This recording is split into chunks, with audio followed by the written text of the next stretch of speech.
Queridos alunos, aqui é o pastor George Fernandes e estamos retornando para a nossa aula ainda do livro 5, como eu falei já nas aulas anteriores. É um livro extenso, pois aborda panorama do Antigo Testamento e panorama do Novo Testamento. Lembrando a vocês que panorama no Antigo Testamento são 39 livros, então é muito conteúdo. No panorama do Novo Testamento são 27 livros, totalizando os 66 livros da nossa Bíblia, Antigo e Novo Testamento. Portanto, tenham paciência, resiliência e aproveitem esses estudos, livro por livro, nessa teologia bíblica de cada livro. Como eu sempre falo, lembrando também que não é uma análise textual, exegética. Não estou entrando no texto, estamos entrando no conteúdo do livro, fazendo uma visão panorâmica do que contém de informações e de revelação de Deus em cada livro da Bíblia Sagrada. Evidentemente, para um estudo hermenêutico e exegético mais profundo, requer que você detenha naquele texto e vá analisar as suas informações contidas nos contextos histórico, geográfico, espiritual, aplicação pessoal, também na questão da gramática, na questão das línguas originais, conforme as traduções chegaram até nós, buscando uma melhor interpretação hermenêutica do texto original. Aí é uma teologia exegética, que você entra profundamente no texto. Nós estamos fazendo uma teologia bíblica, que é uma visão teológica, panorâmica, a teologia de cada livro da Bíblia.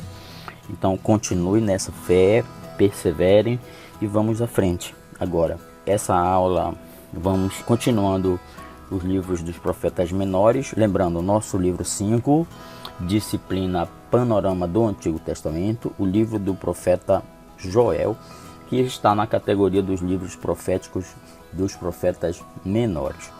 Como eu já disse, eu sou o professor George. Essa aula faz parte do curso de formação teológica do CETAD, em convênio com o PEC.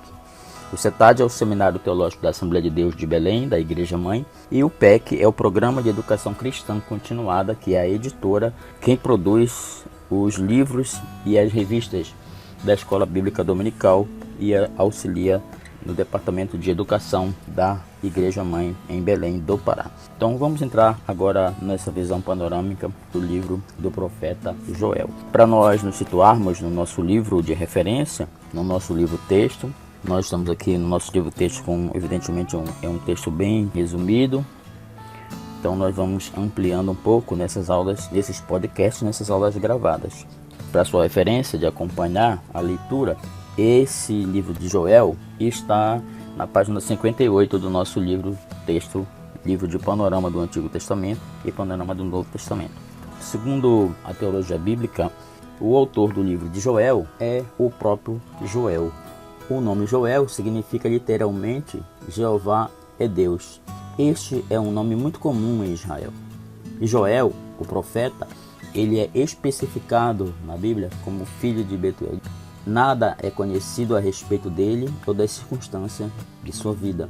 É provável que ele tenha vivido em Judá e profetizado também em Jerusalém e arredores de Jerusalém. O tema central do livro é o grande e terrível dia do Senhor. A provável data da escrita estaria localizada entre os anos 835 e os anos 830 a.C., né? Seria a datação mais provável dessa obra de Joel. Falando um pouco mais sobre o personagem principal do livro e o seu autor, que é o profeta Joel, como eu disse anteriormente, o seu nome significa Jeová é Deus, ou aportuguesando, o Senhor é Deus. Através deste profeta, podemos ter uma noção ainda mais clara do quanto o Senhor de fato é Deus, mostrando que Deus tem domínio sobre a natureza, ele tem domínio sobre o governo humano, tem domínio sobre todas as coisas, por ele ser autossuficiente, por ele ser todo-poderoso, e também o Deus onipotente, que domina sobre todas as forças do universo. Ele tem domínio sobre o coração humano, em sua bondade leva o homem ao arrependimento. Ele é, em verdade, o grande soberano, o grande Senhor. Então Joel foi um dos profetas menores, filho de Fatuel, como falei no início, isso está registrado no capítulo 1, versículo 1, que diz assim: Oráculo do Senhor, dirigido a Joel, filho de Fatuel. De Joel, filho de Fatuel, nada se sabe, como já conversamos anteriormente, além do que pode se deduzir da sua obra. Profetizou durante o tempo do rei Joás, no reino de Judá. Isso você pode confirmar no 2 Reis, capítulo 12.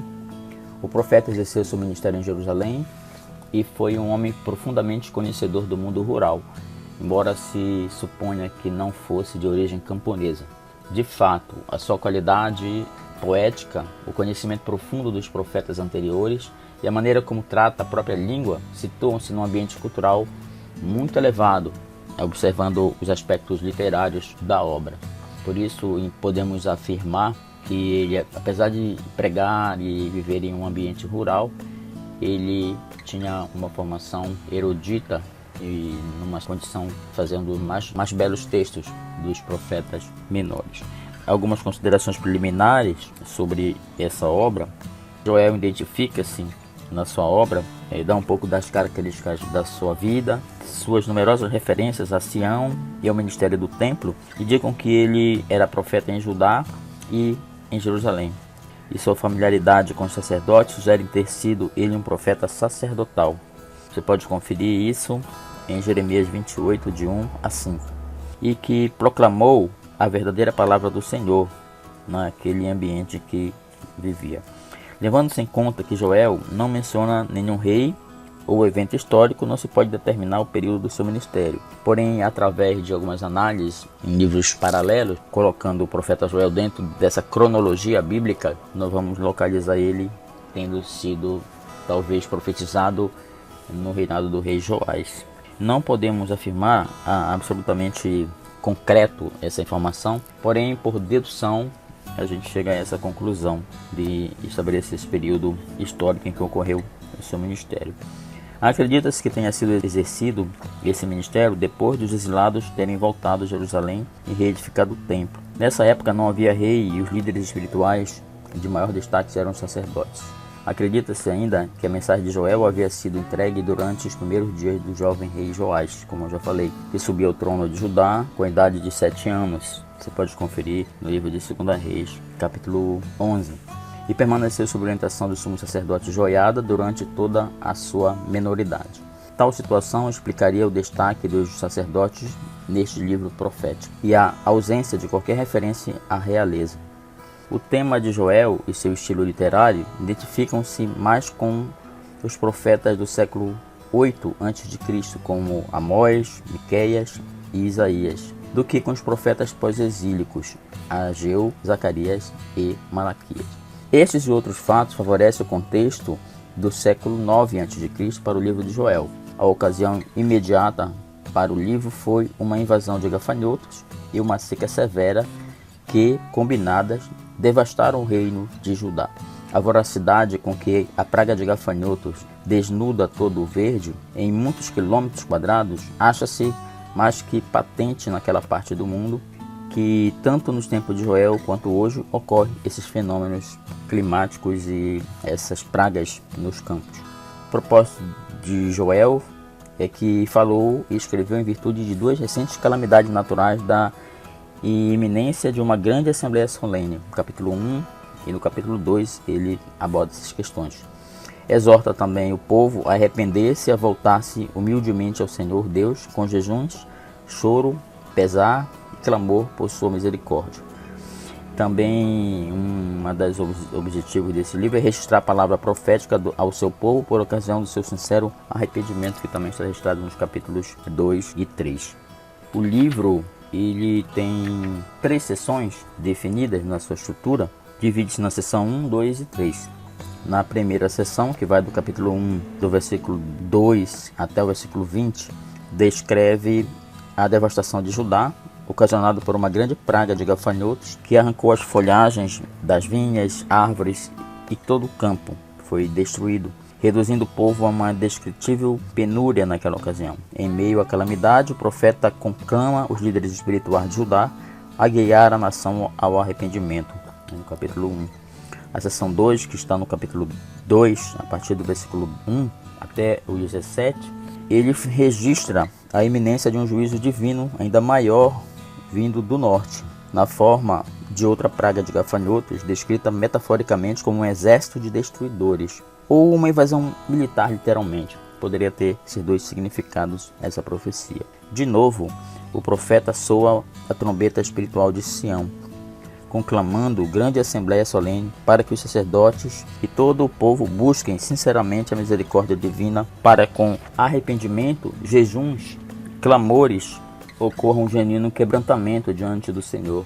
Isso é registrado nessa seção 2. Na terceira seção do texto, que vai do capítulo 2, versículo 18, até o capítulo 3, ao 21, até o final, começa declarando a misericórdia de Deus em face do arrependimento sincero do povo. Os verbos hebraicos do capítulo 2, versículos 18, indicam uma ação completada e devem ser traduzidos no tempo passado. O humilde arrependimento de Judá e a grande misericórdia de Deus dão ocasião às profecias de Joel a respeito do futuro, abrangendo a restauração de tudo que havia sido destruído. E também profetiza no capítulo 2 o derramamento do Espírito Santo sobre toda a humanidade, que está no capítulo 2, versículos 28 a 31, que eu vou ler esse texto, porque esse texto é importante, é citado por Pedro na sua pregação no livro de Atos dos Apóstolos, livro do profeta Joel, capítulo 2, do versículo 28 a 31. Diz assim o texto, diz assim a palavra de Deus. E há de ser que depois derramarei meu espírito sobre toda a carne, e vossos filhos e vossas filhas profetizarão. Os vossos velhos terão sonhos, e os vossos jovens terão visões. E também sobre os servos e sobre as servas, naqueles dias derramarei o meu espírito, e mostrarei os prodígios no céu e na terra, sangue e fogo, e colunas de fumaça. O sol se converterá em trevas, e a lua em sangue, antes que venha o grande e terrível dia do Senhor. Versículo 32 diz assim: E há de ser que todo aquele que invocar o nome do Senhor será salvo, porque no monte Sião e em Jerusalém haverá livramento, assim como disse o Senhor, e entre os sobreviventes aqueles que o Senhor chamar. Então esse é o principal texto central do livro, e a principal mensagem para o futuro, e uma mensagem que foi reproduzida pelo apóstolo Pedro quando pregou após o dia de Pentecostes, atribuindo aquele fenômeno do derramamento do Espírito sobre a igreja do Senhor como um cumprimento dessa profecia do profeta Joel, que veio profetizado no seu livro. Algumas características especiais que devemos comentar são os 5 aspectos básicos que caracterizam o livro de Joel. Primeiro aspecto, e diz que é uma das obras literárias mais esmeradas do Antigo Testamento. Por isso falei ainda há pouco das características literárias, da erudição para o contexto daquela época. É um livro muito bem elaborado na redação dele, na estrutura gramatical e poética do livro. Segundo aspecto, contém a profecia mais profunda do Antigo Testamento. Comentei ainda há pouquinho a respeito do derramamento do Espírito Santo sobre toda a humanidade. Terceiro, registra numerosas calamidades nacionais, pragas de gafanhotos, seca, fome, incêndios arrasadores, invasões militares, desastres nos céus, como juízos divinos em decorrência da desintegração espiritual e moral do povo de Deus, com uma visão assim apocalíptica do que vai acontecer nos últimos dias. E a gente percebe a confirmação disso através dos outros livros proféticos, escatológicos e apocalípticos, como o livro de Daniel, o livro de Ezequiel e o próprio livro do Apocalipse no Novo Testamento fala desses dias finais do grande e terrível dia do Senhor. Jesus chama de o dia da desolação, que Jesus afirma que havia sido profetizado pelo profeta Daniel. O último aspecto, ele oferece o exemplo de um pregador que, em virtude de sua estreita comunhão com Deus e estrutura espiritual, conclama o povo de Deus a arrepender-se de modo decisivo em âmbito nacional, numa hora crítica da sua história, e consegue resultados positivos. O livro de Joel ante o Novo Testamento. Vários versículos de Joel contribuem poderosamente à mensagem do Novo Testamento. A profecia a respeito da descida do Espírito Santo, conforme já citei, e foi citado por Pedro no seu sermão no dia de Pentecostes. Depois de o Espírito Santo ter sido enviado do céu sobre os 120 membros fundadores da igreja primitiva, com as manifestações do falar em outras línguas, em línguas estranhas, observamos toda a profecia se cumprindo e o louvor a Deus e a manifestação do Senhor naqueles dias. Isso você pode confirmar no capítulo 2 do livro de Atos. Além disso, o convite de Pedro às multidões naquela festa judaica a respeito da necessidade de invocar o nome do Senhor para ser salvo foi inspirado parcialmente em Joel 2:32, que eu fiz a leitura ainda há pouco, que diz que aquele que invocar o nome do Senhor será salvo. Também foi inspirado parcialmente nesse texto. Paulo também cita o mesmo versículo em Romanos 10:13. Paulo reproduz essa profecia de Joel. Os sinais apocalípticos nos céus, como eu falei, percebe isso nas visões que João teve no livro de Apocalipse, também citado por Jesus, como eu falei. Finalmente, a profecia de Joel a respeito do julgamento divino das nações no Vale de Josafá, no capítulo 3. É desenvolvida ainda mais no último livro da Bíblia, o Apocalipse, que é a batalha do Armagedon, citada no livro de Apocalipse. É uma inferência, uma aplicação do cumprimento dessa profecia. Como eu falei, é um livro interessante, além de ter um conteúdo muito bom. Ele é um livro escatológico e direcionam para o último dia da batalha do Armagedon, que antecede imediatamente após essa batalha, ou durante essa batalha, ela cessará com a segunda vinda literal de Jesus Cristo a este mundo, na sua segunda vinda física. Há dimensões tanto presentes quanto futuras em todas as aplicações de Joel no Novo Testamento. Os dons do Espírito Santo que começaram a fluir através do povo de Deus no Pentecostes ainda se acham à disposição dos crentes. 1 Coríntios capítulo 12 fala desses dons. Além disso, os versículos tempos e seródias do capítulo 2, versículo 22 e 23, temporã e seródias, e os versículos que seguem, os sinais que se darão nos céus no final dos tempos. Então, é um livro esplendoroso para que você possa se deleitar com mais profundidade numa leitura mais exegética, um estudo mais profundo. Vamos fazer aqui uma aplicação pessoal do livro de Joel para as nossas vidas. Joel profetiza a inauguração da era da igreja, que se cumpre literalmente no livro de Atos, conforme mencionamos. E seria um tempo em que todos os povos, em todos os lugares, poderiam invocar o nome do Senhor. Seriam salvos dos seus pecados e se tornariam participantes no reino de Deus, através da habitação do Espírito Santo. A igreja, portanto, se torna o corpo de Cristo no mundo. Os propósitos redentores de Deus são, portanto, estendidos e disponíveis a todo crente que está cheio do Espírito. Esse é o tempo no qual nós vivemos agora. Nosso é o maravilhoso privilégio de não somente experimentar a nossa própria salvação, mas também de sermos aqueles que irão rever e revelar e levar as boas novas a todos os que ouvirão. O que Joel foi para uma Judá devastada, a igreja é para o mundo arruinado. A saber, uma voz profética, levando o ponto de vista de Deus a um foco nítido, chamando ao arrependimento e estendendo a esperança de salvação desde o final e terrível dia do Senhor.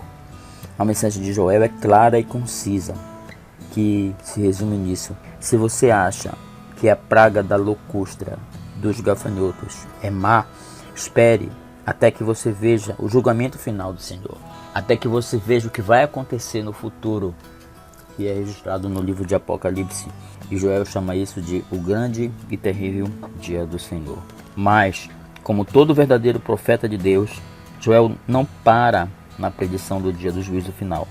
Ele claramente anuncia o dia da graça de Deus, quando ele diz que aqueles que estão no Senhor, no Monte Sião em Jerusalém, diz que haverá livramento, assim como disse o Senhor, e entre os sobreviventes, aqueles que o Senhor vai chamar, que o Senhor vai eleger como seus protegidos, como seus salvos. Isso a gente vê no capítulo 2, versículo 32 da sua obra. Essa é a mensagem, a aplicação pessoal do livro do profeta Joel. Nós vamos passar agora para uma análise panorâmica do livro do profeta Amós. O livro de Amós tem como autor o próprio Amós, né? O tema principal do livro é justiça, retidão e retribuição divina pelo pecado. A data provável da escrita de Amós, do livro de Amós, seria aproximadamente dos anos 760 a 755 a.C. Algumas considerações preliminares sobre o autor, sobre a dinâmica e o contexto onde ocorre a escrita desse livro. O profeta Amós exerceu seu ministério em Israel, no Reino do Norte, no século 8 a.C. e foi contemporâneo de Jonas e Oséias. Ele revela 4 importantes fatos a respeito de si mesmo no capítulo 1. Vamos ler aqui o livro do profeta Amós, capítulo 1, versículo 1. Logo no versículo 1, ele diz assim: ele mesmo assina a sua palavra, assina o seu nome como autor do livro. Ele diz assim: as palavras de Amós, que estava entre os pastores de Tecoa, as quais viu a respeito de Israel nos dias de Uzias, rei de Judá, e nos dias de Jeroboão, filho de Joás, rei de Israel, 2 anos antes do terremoto. Então ele localiza-se ali a sua função, localiza onde estava, fala do rei que reinava naquela ocasião e também informa qual rei de Judá, do Reino do Sul, reinava naquela oportunidade. São informações expressivas que nos localizam, nos orienta na perspectiva de algumas informações acerca de si mesmo e do autor da obra. O que aprendemos acerca desse versículo? Ele nos informa 4 fatos relevantes e importantes, conforme já comentamos. Era boiadeiro, cultivador de sincômoros em Tecoa, aldeia de Judá, situada a cerca de 200 quilômetros ao sul de Jerusalém. Portanto, ele era natural de Judá, porém ele pregou em Israel. Lembrando, recapitulando, Judá, reino do sul, capital Jerusalém, e o reino do norte, Israel, capital Samaria. Ele via suas mensagens, tinha visões proféticas. Você pode conferir no capítulo 7, capítulo 8. É um livro razoavelmente extenso, entre os profetas menores, é um dos maiores textos. Ele aborda 9 capítulos, né? É um livro com 9 capítulos. Mesmo sendo um profeta menor, ainda é uma obra relativamente considerável, com 9 capítulos. Então ali ele fala a respeito de Israel, o reino do norte. Embora fosse leigo e não tivesse status de profeta, nem por isso deixou de ser chamado por Deus para profetizar. Ele não era da casta dos sacerdotes, nem era da aristocracia, era um homem do campo. Um homem do campo, era pastor e se encontrava ali naquele lugar e Deus o chama para o ministério profético. Seu nome significa carregado ou carregador de fardos, o nome Amós. O seu ministério de Amós em Israel foi desempenhado durante o reinado de Uzias em Judá e o reinado de Jeroboão II em Samaria, no reino de Israel. O reinado de ambos coincide com os períodos que vai, como já formamos, de 760, provavelmente de 755 a.C. Teria sido os anos prováveis da profecia pregada por Amós. Ele profetizou também durante os 2 anos que antecederam o terremoto, um grande terremoto que foi marcante na história de Jerusalém, na história do reino de Judá. Evidências arqueológicas encontradas apresentaram diversas evidências que provam a ocorrência de um terremoto de grandes proporções nesse período. Em várias localidades de Israel, inclusive Samaria, passados 200 anos, Zacarias faria menção ao mesmo terremoto.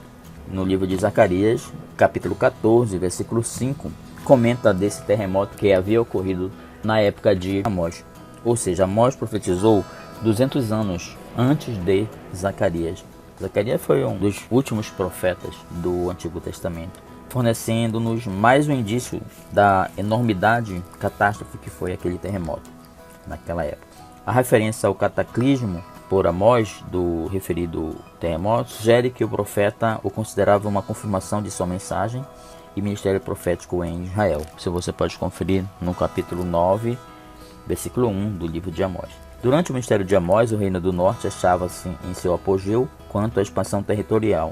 A paz política e a prosperidade nacional, internamente, porém, estava podre. A idolatria encontrava-se em voga.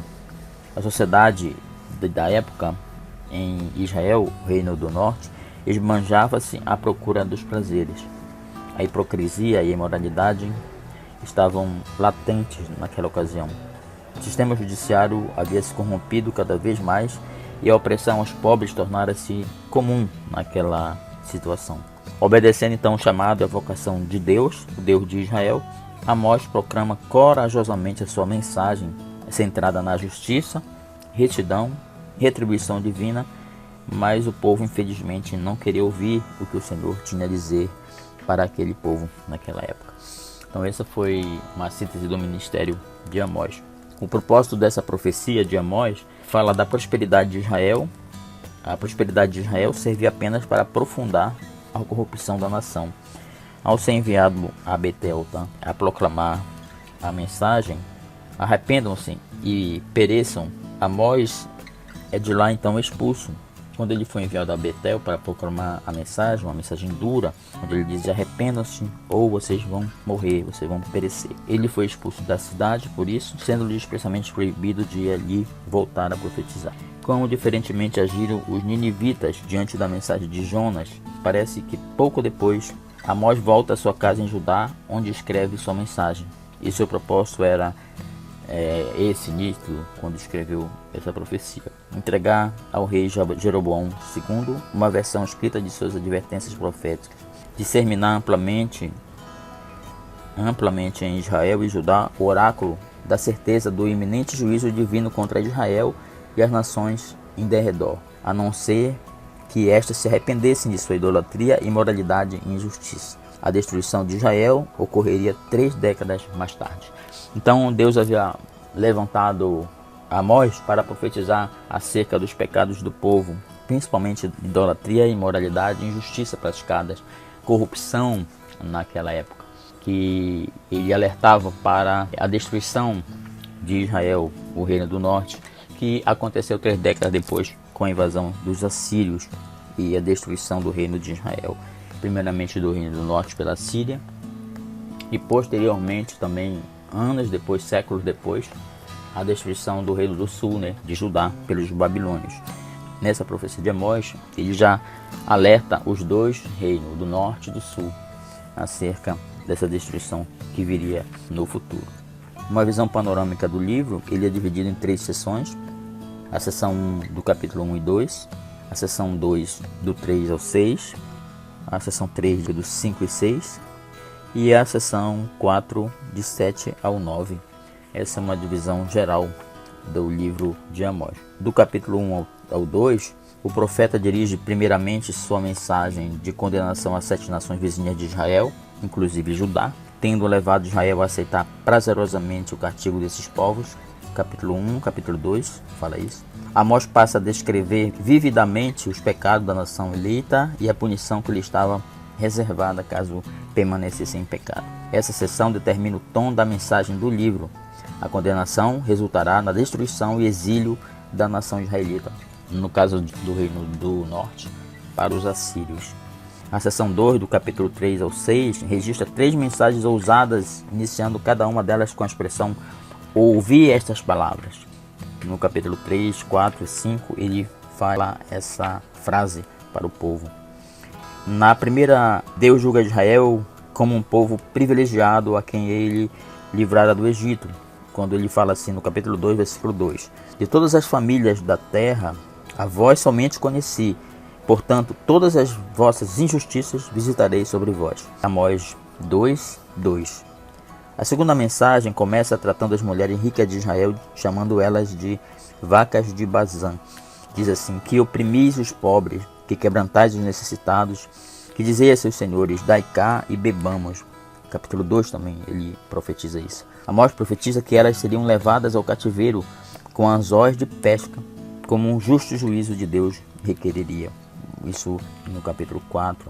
Amós tem palavras semelhantes para os mercadores desonestos e os governantes corruptos, os advogados e juízes oportunistas, os sacerdotes e profetas prevaricadores. Então ele prega sobre essas atrocidades que existem. Um parêntese aqui, queridos. Essas mensagens todas dos profetas menores, elas são muito atuais. Todas as corrupções que aconteciam naquela época, naqueles reis de Israel, alguns ímpios, raros eram justos, a maioria eram ímpios, se envolviam em pecados, em atrocidades. E Deus levantava profetas para alertar aqueles povos.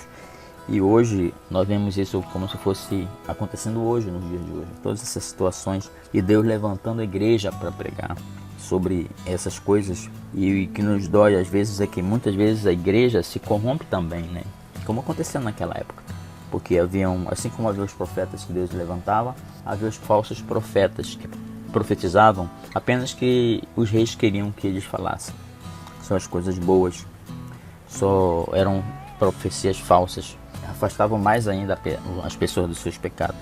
Então por isso Deus levantava esses profetas, como levantou Amós, para pregar nos dois reinos de Israel e de Judá. Na seção 3, que aborda o capítulo 5 e 6, Amós alista a abominação de Israel. Ele conclama o povo ao arrependimento quando ele diz assim no capítulo 6, versículo 1: Ai dos que repousam em Sião, pois a ruína estava prestes a se abater sobre eles. Então ele pregava duramente naquela oportunidade. A seção 4 do livro, que vai do capítulo 7 ao 9, registra as 5 visões de Amós a respeito do juízo divino.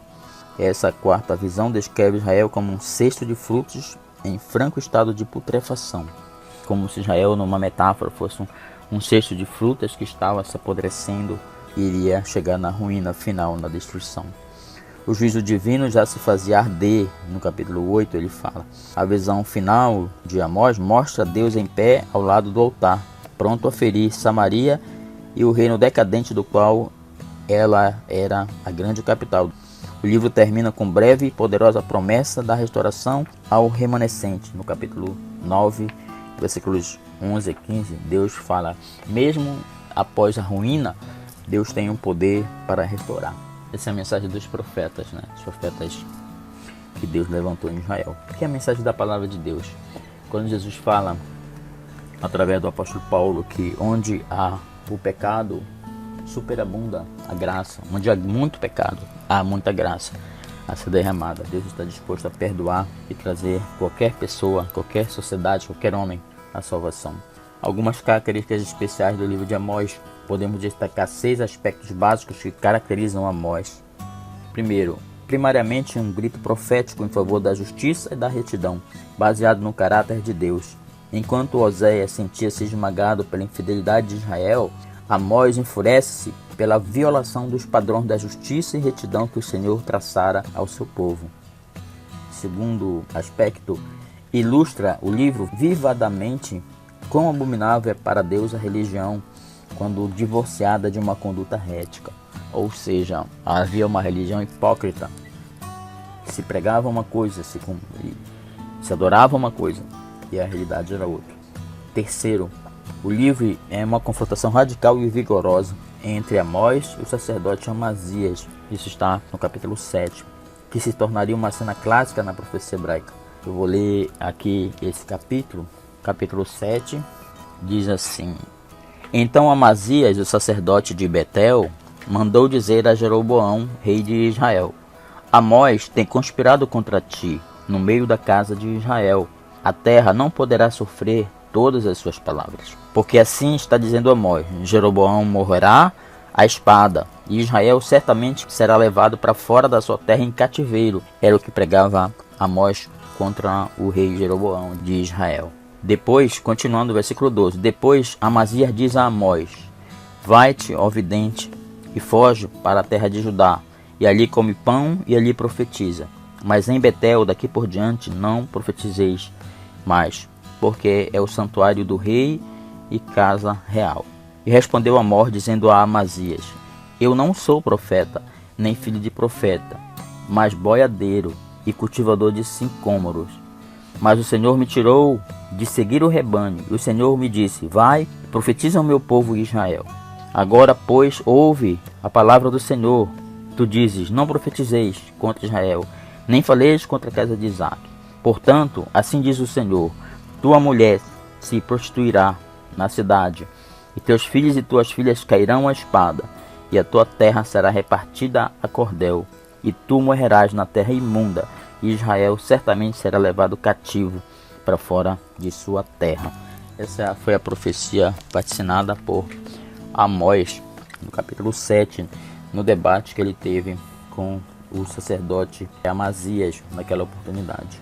Quarto aspecto, seu estilo audaz e enérgico reflete a inabalável lealdade do profeta a Deus e os seus justos padrões com o povo do concerto, o povo da aliança. Quinto, demonstra a disposição de Deus em usar as pessoas que lhe são tementes, ainda que desprovida de credenciais formais, para que proclame a sua mensagem numa era de extremo profissionalismo. Então, demonstra que Deus usa quem Ele quer, gente. Não usa só o sacerdote, não usa só o pastor, não usa só o obreiro. Ele pode chamar uma pessoa de qualquer lugar para profetizar, para ungir com seu espírito, e aquela pessoa exerça a autoridade de Deus para falar em nome dele. Foi assim que Deus fez com Amós. Tirou de trás dos rebanhos, de pastorear naquela cidadezinha, e ir ao rei e ir ao sacerdote no templo e profetizar acerca dos seus pecados, anunciando a verdadeira palavra de Deus. O verdadeiro profeta, o profeta que diz assim diz o Senhor, ele tem coragem para pregar em qualquer situação, para qualquer pessoa, doa a quem doer, porque ele foi enviado por Deus com essa missão. Último aspecto, há em Amós numerosos trechos bem conhecidos, que são capítulo 3, capítulo 4, capítulo 5, capítulo 6, 7, 8, 9, textos bem conhecidos das profecias da Bíblia, que nós às vezes escutamos muito esses versículos e não sabemos nem que foi Amós que havia profetizado. Então eu deixo essa tarefa de casa, está na página 64, para vocês fazerem essas leituras de todos esses textos, porque são vários e o nosso tempo aqui é curto. Vamos fazer um paralelismo entre o livro de Amós e o Novo Testamento. A mensagem de Amós é vista mais claramente nos ensinos de Jesus e na epístola de Tiago. Ambos aplicaram a mensagem do profeta, mostrando que a verdadeira adoração a Deus não é a observância meramente formal da liturgia religiosa. Ouvir e o praticar a vontade de Deus. Não é só ouvir, é praticar, botar no dia a dia aquilo que Deus tem falado com o nosso coração. E o tratamento justo e reto ao próximo. Você pode conferir isso com os textos de Mateus, capítulo 15, versículo 27, 23 e Mateus 23. Também Tiago, capítulo 2, fala um pouco aquilo que Amós profetizou na sua época. Além disso, tanto Amós quanto Tiago enfatizam o princípio de que a religião verdadeira exige comportamento correto. Finalmente, Tiago cita em Amós 9, 11 e 12, no Concílio de Jerusalém, Atos 15 e 6, ele cita que é a profecia de Amós, onde inclui os gentios na igreja.